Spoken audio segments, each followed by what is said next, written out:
Look at the table. This table shows us the marks obtained by Meenakshi and Khushbu in 3 subjects: Maths, Physics and Chemistry. For example, look at the first row. Meenakshi scored 99 marks in Maths, 73 marks in Physics and 78 marks in Chemistry. Look at the second row now.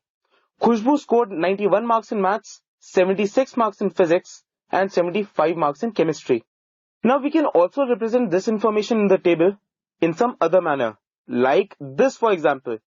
Here we still have 2 rows, 99, 73 and 78 in the first row, 91, 76 and 75 in the second row. And we have 3 columns. This is column 1, column 2 and column 3.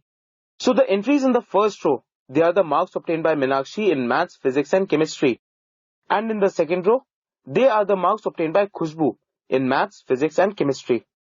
Now another way of representing the same information is like this. We have just rotated the table. So now we have 3 rows and 2 columns. So now the first column, this represents the marks obtained by Meenakshi in the 3 subjects. And the second column, this represents the marks obtained by Khushbu in the 3 subjects.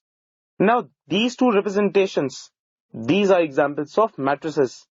So what exactly is a matrix? A matrix is defined as an ordered rectangular array of numbers or functions. Now these numbers or functions are known as elements or entries of the matrix. Look at the first matrix. You see 2 rows and 3 columns. So we say that the order of this matrix is 2 into 3. Now turn your attention to the second matrix. You see 3 rows, right, and 2 columns. So we say that the order of this matrix, that's 3 into 2. In general, let me show you a matrix there. Now what is the order of this matrix? M into N, right? A11, A12, A13 and so on. These are the elements in the first row. Similarly, A21, A22, A23 and so on. They are the elements in the second row. Now notice this A. This is the name that we have given to the matrix. In general, we can also represent the matrix like this. Here 1 is less than or equal to I is less than or equal to M. And 1 is also less than or equal to J is less than or equal to N. Here I and J belong to the set of natural numbers. So what is Aij?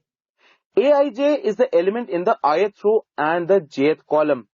Now look at the order of this matrix. That's M into N. This means that the number of elements in this matrix is Mn. Okay? For example, let me show you a matrix. There. Now what is the order of this matrix?